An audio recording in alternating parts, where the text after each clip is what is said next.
Hey guys, Cameron here. Today I'm going to be ranking the top 5 Jinchūriki in all of Naruto. Keep in mind that I won't be including 10 Tails Jinchūriki in the ranking to prevent the entire list from being made up of them. Getting right into the list at number 5, we have the Jinchūriki of the Three Tails Yagura. The reason Yagura was able to make it onto the list was because of his completely broken ninjutsu. The first of which being the ability to create water mirrors that are able to cancel out any attack by creating identical reflections of the attacks with the same power and making them collide. Yagura was able to use this jutsu to completely counter attacks from KCM Naruto and Killer B and send them flying backwards, which shows how ridiculous it is. And as if this jutsu alone wasn't broken enough, Yagura is also able to use a jutsu called Coral Palm in his version 2 state, which is able to completely immobilize anyone it hits. When KCM Naruto gets hit with this, he wasn't even able to get up and needed Guy to break him free, so anyone equal to or weaker than KCM Naruto would be finished the second they get hit by the Coral Palm. And on top of this, Yagura is able to fully transform into the Three Tails because he's a perfect Jinchūriki, which means that he can fire off tailed beast bombs as well. After taking a look at all these abilities, I think it's obvious as to why Yagura is extremely overpowered and got the 5th spot. Beating out Yagura for the number 4 spot is a Jinchūriki of the Five Tails, Han, who is one of the most underrated characters in the series. While Naruto and B were fighting the Jinchūriki, Han flat out pulls up on Naruto and sends him flying with a kick in the jaw, and while Naruto doesn't take serious damage, it's still a very impressive feat. But the craziest part about Han is that the 4th data book, which was written by Kishimoto, says that he's the fastest taijutsu user in the world. At this point in the story,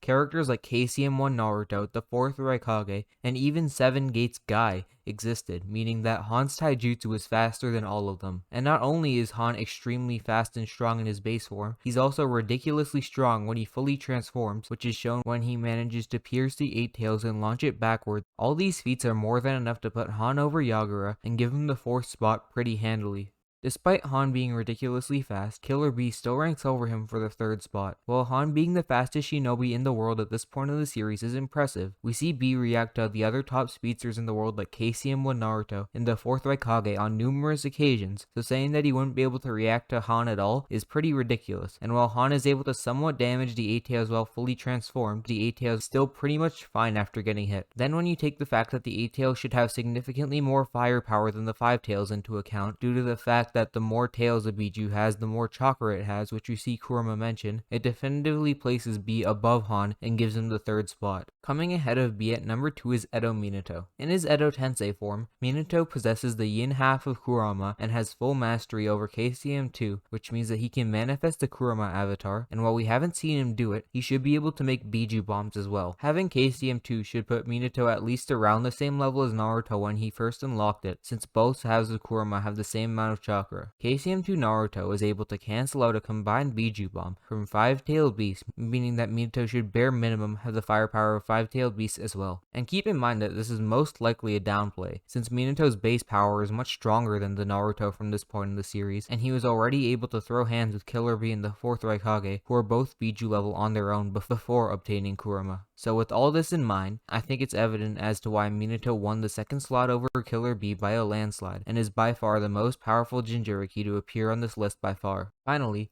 last but not least, at number 1 is Naruto Uzumaki. Now I don't think that anyone is surprised at Naruto being on the top of this list, since he was completely destroying Ten Tails Madara without even tapping into Kurama's chakra. Madara was already strong enough to beat everyone below Naruto on the list before acquiring the 10 tails, so for him to then get the 10 tails and still lose to a Naruto that wasn't even getting help from Kurama shows how much stronger Naruto is than any other Jinchūriki. And if having Kurama the strongest tailed beast and 6 paths Sage Mode wasn't enough, Naruto also has the ability to tap into the power of the other 8-tailed beasts and use it at will, which makes him the ultimate Jinchūriki and solidifies his spot at the top of the list. Thanks for watching the video, and if you enjoyed it, make sure to click the video on the end screen. Later.